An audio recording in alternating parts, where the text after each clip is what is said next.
بسم اللہ الرحمن الرحیم۔ السلام علیکم ناظرین، آپ یوٹیوب چینل دیکھ رہے ہیں، میں عمران خان ہوں۔ سب سے پہلے تو ڈونلڈ ٹرمپ پاکستان آئے گا۔ ڈونلڈ ٹرمپ نے اپنے منہ سے کہا کہ وہ پاکستان آئے گا، لیکن اس صورت میں جب پاکستان میں کوئی ڈیل ہو رہی ہوگی ایران کے ساتھ۔ میں نے آپ سے پہلے عرض کیا تھا اور بار بار کہا تھا کہ ڈونلڈ ٹرمپ جنگ بندی کا کریڈٹ کسی کو نہیں دے گا، حتیٰ کہ اپنے نائب صدر تک کو نہیں دے گا۔ جب جنگ بندی ہوگی اور جب کوئی معاملہ کسی سمجھ جائے گا تو ڈونلڈ ٹرمپ اس کا کریڈٹ خود لے گا، کیونکہ بہت زیادہ ڈیمیج ڈونلڈ ٹرمپ کو ہوا ہے امریکہ میں۔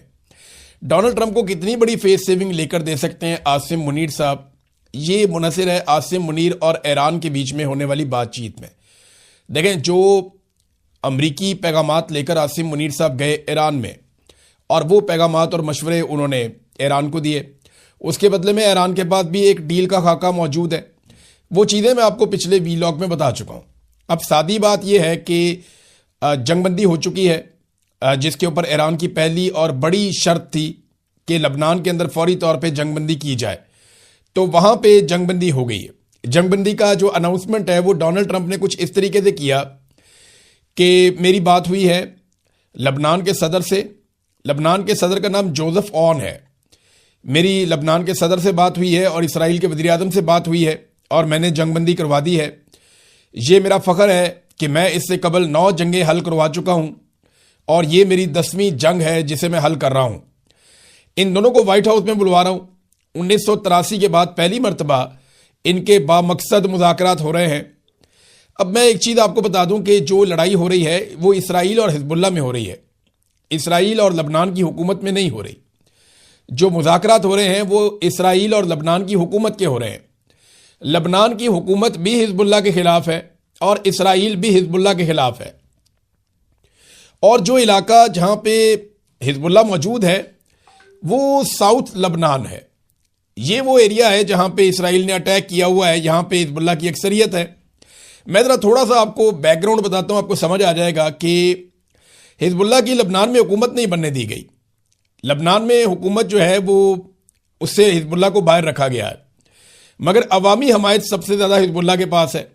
اب اگر آپ تعداد کے حساب سے دیکھیں تو 32% شیعہ کمیونٹی ہے لبنان میں، 31% سنی کمیونٹی ہے، 16% عیسائی کمیونٹی ہے، 7.6% یونانی آرتھوڈاکس ہیں، 5.5% لبنان میں جو ہیں وہ دروز ہیں۔ تو یہ اس طرح ان کی جو ہے باقی ذاتیں ملا کے تو وہ پورا ہو جاتا ہے ان کا 100%۔ لیکن سب سے بڑی کمیونٹی اہل تشیع کی ہے، اور ان کی اکثریت جو ہے 95% کے قریب وہ حزب اللہ سے وابستہ ہے، جبکہ جو سنی احباب ہیں ان کی جب اکثریت دیکھی جاتی ہے تو 33-34% وہ بھی حزب اللہ کے حمایتی ہیں، اور باقی جگہ سے بھی حزب اللہ کو حمایت ملتی ہے۔ تو حزب اللہ سب سے تگڑی بڑی جماعت ہے وہاں پہ، لیکن وہ حکومت سے باہر ہے۔ اور وہ کیوں حکومت سے باہر ہے آپ کو آئیڈیا ہوگا، کیونکہ دیکھیں 16% آبادی ہے عیسائی، اور جوزف اون جو ہیں وہ وہاں کے عیسائی صدر ہیں اس وقت لبنان کے۔ یہ وہاں کی سیٹلمنٹ بھی ہے، لیکن یہ چلے اچھا ہے، جمہوریت میں سب کو موقع ملنا چاہیے۔ لیکن لڑائی اسرائیل کی حزب اللہ کے ساتھ ہو رہی ہے، اور صلح اسرائیل کی لبنانی حکومت کے ساتھ ہو رہی ہے۔ لیکن اچھی بات ہے کہ صلح ہو رہی ہے، اور یہ ایران کا ایک بڑا مطالبہ تھا۔ ایران کی جانب سے ایک سینئر صحافی ہیں جن کو آپ نے بہت سنا، اور ان کی باتیں بہت زیادہ آپ دیکھتے بھی رہے سوشل میڈیا پہ ہر جگہ پہ۔ یہ ایرانی پروفیسر ڈاکٹر سید محمد مرانڈی، انہوں نے یہ دعویٰ کیا ہے، ان کو آپ بہت دیکھتے رہے ہیں، کہ مجھے یہ معلوم ہوا ہے کہ گزشتہ رات جب نیتن یاہو نے جنگ بندی کے معاہدے کی پاسداری نہیں کی تو ایران نے امریکہ کو یہ بتا دیا تھا کہ اگر لبنان میں جنگ بندی کا فوری طور پہ اعلان نہ کیا گیا تو ایران اسرائیلی حکومت پر حملہ کر دے گا۔ اس دباؤ نے صورتحال پر اثر ڈالا اور جنگ بندی کے اعلان کی راہ ہموار کی گئی۔ تو ڈونلڈ ٹرمپ نے اس کو اپنے کھاتے ڈال لیا کہ جناب میں نے 10ویں جنگ رکوا دی ہے۔ تو ابھی بھی ڈونلڈ ٹرمپ کے دل میں یہ خواہش ہے کہ امن کا نوبیل انعام انہیں کسی طرح مل جائے۔ بہرحال ڈونلڈ ٹرمپ کو امن کا نوبیل انعام ملے یا نہ ملے، وہ اس کی نامزدگی کرنے والے پاکستانیوں کے پاس آ رہے ہیں، کیونکہ پاکستانی وزیر اعظم شہباز شریف نے نامزدگی کی تھی، ٹرمپ نے تعریف کی فیلڈ مارشل کی اور شہباز شریف کی۔ پاکستانی میڈیا نے فیلڈ مارشل کا ہی نام چھاپا ہے، شہباز شریف کسی کھاتے میں ہی نہیں ہے۔ شہباز شریف کو تو تصویر سے بھی باہر نکالا ہوا ہے پاکستانی میڈیا نے کہ فیلڈ مارشل عاصم منیر عظیم انسان ہے، ایران ڈیل ہو گئی تو پاکستان جا سکتا ہوں، یہ ڈونلڈ ٹرمپ نے کہا۔ تو ایرانی صدر کو پھر آنا پڑے گا اس معاملے کے لیے. دیکھیں اگر ایک طرف سے امریکی صدر آ رہا ہے تو دوسری طرف سے ایرانی صدر کو موجود ہونا چاہیے تاکہ ہم پلہ لوگوں کے بیچ میں بات چیت ہو.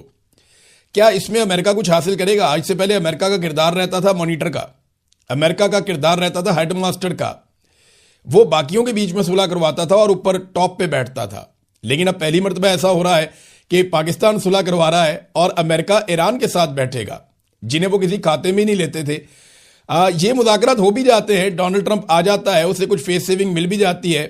تو امریکہ کے اندر میڈیا جتنا آزاد ہے وہ ڈونلڈ ٹرمپ کو اور اس کے نیریٹو کو اڑا کر رکھ دے گا. یہ میں جانتا ہوں نا، اور آپ بھی جانتے ہیں، اور آپ ہوتا ہوا دیکھیں گے بھی کہ امریکن میڈیا کتنا آزاد ہے اور وہ ڈونلڈ ٹرمپ کی کیا گت بنائے گا جب ڈونلڈ ٹرمپ پاکستان سے ہو کر واپس جائے گا اور ایران کے ساتھ مذاکرات کامیاب کر کے واپس جائے گا. بہرحال اسرائیلی وزیر اعظم کا کیا بنے گا؟ وہ بھی لڑائی کا ایک فریق ہے، لیکن وہ تو پاکستان نہیں آ سکتا کیونکہ پاکستان اس کو تسلیم ہی نہیں کرتا. اور ایرانی صدر یا ان کی حکومت تو کسی صورت بھی اسرائیل کے ساتھ ہاتھ نہیں ملائیں گے، ان کے ساتھ نہیں بیٹھیں گے، ان کے ساتھ بات نہیں کریں گے. تو یہاں پہ ڈونلڈ ٹرمپ کو ہی آنا پڑے گا. کچھ فیس سیونگ ڈونلڈ ٹرمپ لینے کی کوشش کرے گا، کچھ تصاویر، کچھ ویڈیوز بنائی جائیں گی. تو اگر ٹرافی اٹھانے ڈونلڈ ٹرمپ پاکستان آیا بھی نا تو مجھے ایسا لگتا ہے کہ صورتحال کو دیکھتے ہوئے ڈونلڈ ٹرمپ جو ہے وہ ایک انٹری ڈال کے نکل جائے گا، مجھے ایسا لگتا ہے. اور پھر پاکستانی ڈھول پیٹتے رہیں گے، یہ کہیں گے جناب ہم ڈونلڈ ٹرمپ کو لے کر آئے، ہم نے کمال کر دیا، یہ ہو گیا وہ ہو گیا. یہ سارا کچھ ہوگا. پاکستان کے حالات اس سے بدل جائیں گے، یہ سوال ہی پیدا نہیں ہوتا. پاکستان کے حالات تب تک نہیں بدلیں گے جب تک کہ پاکستان کی ملٹری اسٹیبلشمنٹ اپنا رویہ تبدیل نہیں کرے گی. ٹرمپ نے خوشخبری سنائی اپنے سننے والوں کو. ڈونلڈ ٹرمپ نے کہا کہ ایران ایٹمی ہتھیار نہ رکھنے پر رضامند ہو گیا. یہ تو آیت اللہ علی خامنائی جنہیں شہید کر دیا امریکہ نے اور اسرائیل نے بمباری کر کے، وہ تو اپنی زندگی میں فتویٰ دے چکے تھے کہ ایران کبھی بھی ایٹمی ہتھیار نہیں بنائے گا. تو ایران تو پہلے دن سے کہہ رہا ہے کہ وہ ایٹمی ہتھیار نہیں بنائے گا، اور یہ فتویٰ بھی ان کے پاس موجود تھا. اور آیت اللہ علی خامنائی کی زندگی میں تو یہ ہو نہیں سکتا تھا کیونکہ فتویٰ دیا ہوا تھا انہوں نے، اور یہ امریکنز کو شاید آئیڈیا نہیں ہے کہ فتوے کی اہمیت کیا ہے. بہرحال انہیں خود ہی شہید کر دیا، اور اب یہ جو ہے وہ ڈرم بیٹنگ کر رہے ہیں کہ جناب ہم نے ایران کو منا لیا، ایران رضامند ہو گیا کہ اب وہ ایٹمی ہتھیار نہیں رکھے گا. حالانکہ اس کے اوپر پہلے سے ان کے پاس ایک فتویٰ موجود تھا. تو فیس سیونگ ہے نا، ڈونلڈ ٹرمپ کبھی یہاں سے فیس سیونگ حاصل کرنے کی کوشش کرتے ہیں، کبھی وہاں سے فیس سیونگ حاصل کرنے کی کوشش کرتے ہیں. بہرحال جو ایک جنگ بندی کا ٹائم تھا اسرائیل اور لبنان کے بیچ میں، اس میں آپ کو ایک خبر دے دیتا ہوں کہ وہ ڈیڈ لائن ختم ہونے کے 30 منٹ بعد بھی چند دیہاتوں میں یہ رپورٹ ہوا ہے کہ اسرائیلی فوج لگاتار حملہ کر رہی ہے. دیکھیں وہ لبنانی حکومت کو بھی کوئی اتنا پرابلم نہیں ہے اگر حزب اللہ کو مارتی ہے اسرائیلی فوج مخصوص ایریاز میں، کیونکہ لبنانی حکومت کی بھی حزب اللہ کے ساتھ مخالفت ہے، کوئی اچھے تعلقات وہاں پہ ان کے ساتھ بھی نہیں ہے. ناظرین، امریکی ایوان نمائندگان میں ووٹنگ ہوئی ہے اور حیران کن صورتحال بن گئی، اور یہ بڑی ٹائٹ ووٹنگ ہوئی ہے. ڈونلڈ ٹرمپ کے لیے بڑی مشکل پیدا ہو سکتی تھی. ووٹنگ اس بات پہ کروائی جا رہی تھی کہ ڈونلڈ ٹرمپ ایران کے خلاف جو جنگ ہے وہ ختم کرے، اس کی یہ قرارداد تھی. اس کے اوپر ووٹنگ کروائی جا رہی تھی کہ جو ڈونلڈ ٹرمپ نے وار شروع کر دیا ایران کے خلاف، اس جنگ کو ختم کیا جائے. 213 کے مقابلے میں 214 ووٹ ملے ڈونلڈ ٹرمپ کو، یعنی ایک ووٹ کا فرق پڑا ہے. اور ایک ڈیموکریٹک رکن ہے جیرڈ گولڈن، اس نے ڈونلڈ ٹرمپ کے حق میں ووٹ ڈال دیا. حالانکہ اس کی پارٹی ڈیموکریٹ ہے، یہ ریپبلکن کا بھی نہیں ہے، اور ڈیموکریٹ ہونے کے باوجود اس نے ڈونلڈ ٹرمپ کے حق میں ووٹ ڈال دیا. اب اسے اس وقت امریکہ میں بہت گالیاں پڑ رہی ہیں. پوری کانگریس اور پورا ملک اس کے خلاف ہو گیا کہ یہ اسرائیلی لابی کے زیر اثر آ کر یہ ایران کے خلاف امریکی جنگ کا حصہ بن گیا، اور اس نے ووٹ ڈال دیا اس چیز کے حق میں جس کے خلاف قرارداد پیش کی گئی تھی. تو یہی وہ ایک ووٹ ہے جس نے صورتحال کو بدل دیا. ناظرین، اب ذرا پاکستان کے اندر خبریں ہیں، وہ بھی میں آپ کے ساتھ شیئر کر دوں. عمران خان صاحب سے ملنے کے لیے کوئی بھی رہنما اڈیالہ جیل کے باہر کل نہیں پہنچا. کس کس کا نام گیا ہوا تھا؟ ذرا نام آپ کو پہلے پڑھ کے سنا دیتے ہیں کہ وہ لوگ جنہیں نام دیا گیا تھا ان میں انتظار حسین پنجوتھا، ڈاکٹر بابر ایوان، سردار لطیف خان کھوسا، حامد رضا خان ایڈوکیٹ، اور سیکرٹری جنرل سلمان اکرم راجہ اور بیرسٹر گھور. یہ وہ لوگ ہیں جن کے نام دیے گئے تھے کہ عمران خان صاحب سے ملنے کے لیے اڈیالہ جیل جانا ہے. لیکن یہ لوگ اتنے مایوس ہیں کہ یہ عمران خان صاحب سے ملنے کے لیے اڈیالہ جیل کے باہر بھی نہیں آئے، یہ ملنے کے لیے گئے ہی نہیں. اب انہیں پیغام آ جاتا ہے کہ جانے کا کوئی فائدہ نہیں، آپ کو نہیں ملوائیں گے. فرض کریں یہ نہیں گئے تو اس سے ایک تاثر تو بن گیا کہ بھئی ان کی دلچسپی نہیں ہے، یہ اسٹیبلشمنٹ پہ بھروسہ کرتے ہیں کہ اگر اسٹیبلشمنٹ نے ملوانا ہوگا تو ملوا دے گی، نہیں ملوانا ہوگا تو ہم جانے کی بھی تکلیف نہیں کریں گے.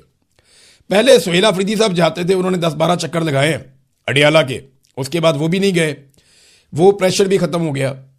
ایسا لگتا ہے پاکستان تحریک انصاف کی لیڈرشپ بہت مایوس ہو گئی ہے، حالات یہاں تک پہنچ گئے ہیں. تحریک انصاف مفاہمت کرنا چاہتی ہے، عمران خان صاحب مزاحمت کرنا چاہتے ہیں، اور تحریک انصاف کے لوگوں کی صورتحال دیکھتے ہوئے عمران خان صاحب نے ایک پیغام بھجوایا تھا، شاید آپ لوگ وہ پیغام بھول گئے ہیں. عمران خان نے اپنی بہنوں سے کہا تھا کہ میری بہنوں سے کہنا میرے لیے آواز اٹھائے، کوشش کریں. تو اس کا مطلب کیا ہے؟ وہ کیسے آواز اٹھا سکتی ہیں؟ وہ اڈیالہ کے باہر جا سکتی ہیں، وہ پاکستانیوں کو کہہ سکتی ہیں کھڑے ہو جاؤ ہمارے بھائی کے لیے، اپنے لیڈر کے لیے. وہ بین الاقوامی میڈیا کے اوپر آواز اٹھا سکتی ہیں، وہ پاکستان کے سوشل میڈیا پہ آواز اٹھا سکتی ہیں، وہ لوگوں کو یہ کہہ سکتی ہیں کہ آپ نکلے اور نکل کر احتجاج کریں عمران خان کے حق میں. اس کے علاوہ اور وہ کیا کر سکتی ہیں؟ جب وہ یہ سارا کچھ کرتی ہیں یا مزاحمت کی بات کرتی ہیں تو پاکستان تحریک انصاف ان کے خلاف ہو جاتی ہے. دیکھیں جب نون لیگ زیر عطاب تھی نا تو نون لیگ نے ایک نعرہ لگایا، نون لیگ نے کہا تھا کہ مزاحمت ہوگی تو مفاہمت ہوگی، اور پھر ہم نے دیکھا کہ انہوں نے مزاحمت کی اور اس کے بعد مفاہمت کی، اور ایسی مفاہمت کی کہ آج جوتے پالش کر کر کے وہ بہترین اقتدار میں آ گئے. لیکن پاکستان تحریک انصاف کی لیڈرشپ جو ہے وہ مزاحمت کے موڈ میں بالکل نہیں ہے. لیڈرشپ یہ دعویٰ کرتی ہے یا یہ گلہ کرتی ہے کہ لوگ نہیں نکلتے. دیکھیں یہ تو اپنی ناکامی کا اعتراف ہے کہ آپ سے لوگ نہیں نکلتے. یہ ایک مانی ہوئی حقیقت ہے جسے عمران خان کے بدترین مخالفین بھی مانتے ہیں کہ پاکستانیوں کی اکثریت عمران خان کے ساتھ کھڑی ہے. اب جب ایک آدمی اتنا مقبول ہے کہ وہ جیل سے بیٹھ کر 2/3 اکثریت لے گیا، ایک آدمی اتنا مقبول ہے کہ اس کے بدترین مخالفین کہتے ہیں کہ اس کی مقبولیت کا ہم مقابلہ نہیں کر پا رہے، اگر الیکشن ہو گیا تو ہم تباہ ہو جائیں گے. اتنے مقبول آدمی کی پارٹی میں ہوتے ہوئے بھی اگر آپ عوام کو نہیں نکال سکتے تو یہ تو آپ کی بہت بڑی ناکامی ہے. آپ تو اپنی ناکامی کا اعتراف کر رہے ہیں. دیکھیں لوگوں کو نکالنے کے لیے سب سے پہلے آپ کو خود نکلنا پڑتا ہے. یہ بات پاکستان تحریک انصاف کو سمجھنی پڑے گی. انہیں لگتا ہے کہ وہ گھر سے نکلیں گے اور لوگ باہر بیٹھے ہوں گے سڑکوں پہ اور ہم جا کے ان کو جوائن کر لیں گے، تو ایسے نہیں ہوتا. عمران خان صاحب نے چند مہینوں میں جلسوں کی 50 کی تھی. مجھے یاد بھی یاد ہے 2022 میں نے اس کے اوپر ویلاگ کیا تھا کہ آج عمران خان کے جلسوں کی 50 ہو گئی ہے. جب عمران خان جیسا آدمی جو بہت مقبول ہے پاکستان میں، اس کو پورا پاکستان جانتا ہے، اس سے بھی لوگوں کو نکالنے کے لیے 50-60 جلسے کرنے پڑتے ہیں، تو پھر آپ کس کھیت کی مولی ہے؟ آپ کو بھی لوگوں کو نکالنے کے لیے زور لگانا پڑے گا، کوشش کرنی پڑے گی. لیکن یہ لوگ کوشش نہیں کر رہے. انہیں لگتا ہے کہ عمران خان کے نام پہ انہیں دوبارہ ووٹ مل جائے گا، تو اتنا زور لگانے کی ضرورت کیا ہے؟ اب خیبر پختونخوا میں ایک جلسے کا ذکر ہو رہا ہے کہ 19 تاریخ کو وہاں پہ جلسہ کیا جائے گا پاکستان تحریک انصاف کی جانب سے، اور یہ دعویٰ کیا گیا ہے، یہ کال عمران خان کی جانب سے ہے. تو دیکھتے ہیں وہاں پہ جو سیاستدان ہیں خیبر پختونخوا کے، وہ کتنے بڑے پیمانے پر عوام کو نکال سکتے ہیں. کیا وہ ایک نیا ریکارڈ بنا سکتے ہیں جلسے میں؟ کیا وہ اس مایوسی کو دور کر سکتے ہیں؟ یہ سارے سوالات کا جواب ہمیں 19 تاریخ کے جلسے کی شام کو مل جائے گا. اور جو آپ 19 تاریخ کو یا 20 تاریخ کو ویلاگ دیکھیں گے اس میں ساری تفصیلات میں آپ کے سامنے رکھ دوں گا. عمران خان صاحب نے ایک اور حکم دیا تھا. انہوں نے کہا تھا کہ ایک نئی سیاسی جماعت رجسٹرڈ کروائی جائے، کیونکہ دیکھیں حالات کا کوئی پتہ نہیں ہے. آپ الیکشن میں جائیں، دوبارہ انتخابی نشان نہ ہو تو پاکستان تحریک انصاف کیا کرے گی؟ کیا دوبارہ سے یہ الیکشن لڑیں گے چولہے کے اوپر، جوتے کے اوپر، کیتلی کے اوپر، گھڑیال کے اوپر، گاجر مولی اور بینگن کے اوپر الیکشن لڑیں گے؟ یا انہوں نے ایک نشان کے اوپر الیکشن لڑنا ہے؟ تو ایک پولیٹیکل پارٹی عمران خان نے کہا تھا رجسٹر کروائیں، لیکن پاکستان تحریک انصاف کے لوگوں نے یا عمران خان صاحب کی پارٹی کے لوگوں نے ابھی تک وہ پولیٹیکل پارٹی جو میری اطلاع ہے اس کے مطابق رجسٹرڈ نہیں کی. گلگت بلتستان میں اور آزاد کشمیر میں الیکشن سر پہ آ گئے ہیں، لیکن اس کے باوجود انہوں نے کوئی نئی پولیٹیکل پارٹی رجسٹرڈ نہیں کی. اب بشرا بی بی کی صحت بہت خراب ہو گئی ہے، اس کے بارے میں ایک رپورٹ ہے، میں آپ کے ساتھ شیئر کر دیتا ہوں صورتحال. بشرا بی بی کی آنکھ کی سرجری کی گئی ہے اور مختلف ٹی وی چینلز پہ پاکستان میں یہ اطلاع دی گئی، اور یہ سرکاری ذرائع سے خبر جاری کی گئی ہے کہ اڈیالہ جیل میں قید سابق وزیر اعظم عمران خان کی اہلیہ بشرا بی بی کی آنکھ کی سرجری مکمل کر دی گئی. اور یہ بتایا گیا ذرائع کے مطابق کہ سابق خاتون اول بشرا بی بی کی دائیں آنکھ کی سرجری راولپنڈی کے ایک اسپتال میں مکمل کی گئی ہے. آپریشن 1.5 گھنٹے تک یا اس سے زیادہ ٹائم تک جاری رہا، اور عمران خان صاحب کی اہلیہ کی ایک میڈیکل رپورٹ سامنے آئی تھی جس میں انکشاف ہوا تھا کہ ان کی بینائی بھی متاثر ہو رہی ہے، اور پھر پمز اسپتال کے اسپیشلسٹ جو ڈاکٹر ہیں انہوں نے آ کر دیکھا، اور اس کے بعد پھر انہوں نے ریکمینڈ کیا کہ ان کی آنکھ کی سرجری کروائی جائے۔ اب مختلف قسم کی دوائیاں اور چیزیں وغیرہ ان کو ریکمینڈ کر دی گئی ہیں، ڈراپس وغیرہ دے دیے گئے ہیں کہ ان کا علاج کیا جائے۔ تو حالت کے بارے میں کہا جا رہا تھا کہ ان کی بھی تشویشناک ہے۔ یہ ایسا کیا کر رہے ہیں ان کے ساتھ جیل میں کہ ان کی آنکھیں ضائع ہو رہی ہیں؟ عمران خان کی دائیں آنکھ کی بینائی حکومتی ذرائع کے مطابق 85% چلی گئی ہے۔ بشرا بی بی کی بھی آنکھ کی بینائی جا رہی ہے، ان کی آنکھ کی بھی سرجری کرنی پڑی ہے۔ یہ کون سا ایسا تجربہ کر رہے ہیں یا کون سا ایسا کھیل کھیل رہے ہیں، اس کے بارے میں باہر کوئی نہیں جانتا، کیونکہ باہر کسی کی ملاقات ہی نہیں ہوتی۔ بشرا بی بی کی فیملی کو پہلے آگاہ کیا گیا کہ آپ فوری طور پہ آ جائیں، یعنی یہ اطلاع ملی تھی کہ بشرا بی بی کی فیملی کو کہا گیا کہ آپ آ جائیں، آپ کی ملاقات کروائی جائے گی، لیکن پھر بعد میں انہیں کہا کہ اب آپ کل آ جائیں صبح 9 بجے، آپ کی کل ملاقات کروائی جائے گی۔ اب پتہ نہیں کل بھی بشرا بی بی کی ملاقات کرواتے ہیں یا نہیں کرواتے، لیکن حالت ان کی بھی خراب ہے۔ حالت کوئی عمران خان صاحب کی بھی آنکھ کی اچھی نہیں ہے، لیکن اس کے باوجود ہر طرف جو ہے وہ سکون ہے، اطمینان ہے۔ عمران خان صاحب سہیل آفریدی کو لے کر آئے تھے اور انہیں لگتا تھا کہ یہ ایک نوجوان ہے، یہ میرے لیے بڑی زبردست تحریک کھڑی کر دے گا اور نوجوانوں کو میرے پیچھے لگا دے گا اور نوجوانوں کی بہت بڑی تعداد اکٹھی کر کے اسٹیبلشمنٹ پہ ایک دباؤ کا ماحول بنا دے گا، لیکن بدقسمتی سے ابھی تک تو وہ بھی نہیں ہوا۔ میں ایسا نہیں ہوں، مایوسی نہیں ہے کہ یہ نہیں ہو سکتا، یہ بالکل پاسبل ہے، یہ ہو سکتا ہے، لیکن ابھی تک نہیں ہوا۔ اب تک کے لیے اتنے، اپنا خیال رکھیے گا، اپنے چینل کا بھی۔ اللہ حافظ۔